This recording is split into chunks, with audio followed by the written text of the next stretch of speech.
AB is equal to 5 సెంటీమీటర్లు, కోణం B is equal 75 డిగ్రీలు మరియు బీసీ ఈజ్ ఈక్వల్ టు 7 సెంటీమీటర్లు కాగల త్రిభుజం యొక్క పరివృత్తాన్ని గీయండి అనే ప్రశ్నకి మనము ఇప్పుడు చూద్దాము ఎలా గీద్దామో. మొదట మనం ఏం చేయాలంటే ఏబీ ఈజ్ ఈక్వల్ టు 5 సెంటీమీటర్లు ఒక రేఖాఖండాన్ని గీయాలి.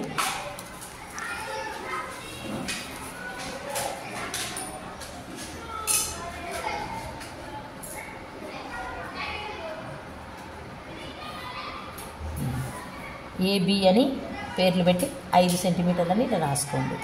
తర్వాత బి వద్ద 75 డిగ్రీలు కోణం గుర్తించాలంటే ఇట్లా పెట్టేసి ఈ కోణం చూడండి 90 ఉన్న దగ్గర ఈ రకంగా కోణం అని పెట్టి దగ్గర ఇట్లా 70 + 5 75 కోణరేఖను బి వద్ద నుంచి కోణరేఖను గీయాలి.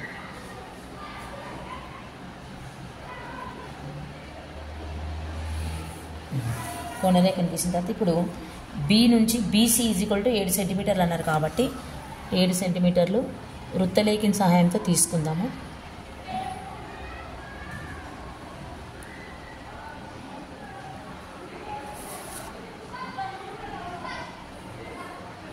ఒక చాపరేఖ ఈ కోణరేఖను ఖండించాలి. ఈ ఖండన బిందువుకి మరియు ఖండన బిందువుకి సి అని పేరు పెట్టి ఏసీని కలుపుదాం. త్రిభుజం వచ్చింది. ఇప్పుడు ఈ త్రిభుజానికి ఇప్పుడు ఇక్కడ మనము ఏబి అనే రేఖాఖండ ఏబికి లంబ సమద్విఖండన రేఖ గీయాలి. సగం కంటే ఇట్లా ఎక్కువ తీసుకోండి. ఏ వద్ద నుంచి పెట్టి సగం కంటే ఎక్కువ తీసుకొని లంబ సమద్విఖండన రేఖ గీసేటప్పుడు ఒకటి ఇక్కడ లోపల వైపు, మరొకటి ఇక్కడ బయట వైపు. ఈ చాపరేఖలను బి వద్ద నుంచి అదే కొలతతోటి ఖండించండి. ఖండన బిందువులు గుర్తించి కలపాలి.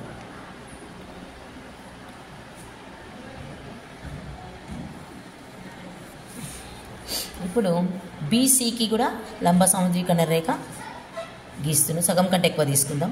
ఒకసారి లోపలికి, ఒకసారి ఇట్లా బయట. మళ్ళీ అదే కొలతతోని దాన్ని ఎదురుగున్న సి దగ్గర పెట్టి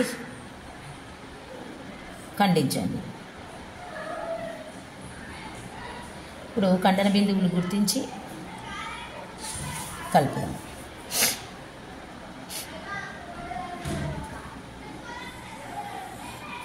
ఇప్పుడు ఇవి ఇలా రెండు లంబ సమద్విఖండన రేఖలు ఖండించుకున్న దగ్గర ఓ అనే బిందువును గుర్తించి ఇక్కడి నుంచి ఏ శీర్షము ఏ దగ్గర కొలత ఏకి సమానం ఉందా చూసుకోవాలి, సికి సమానం ఉందా చూసుకోవాలి, లేదా బికి కూడా సమానం ఉందా చూసుకోవాలి. ఇప్పుడు ఈ ఓ వద్ద పెట్టి పరివృత్తాన్ని గీయండి.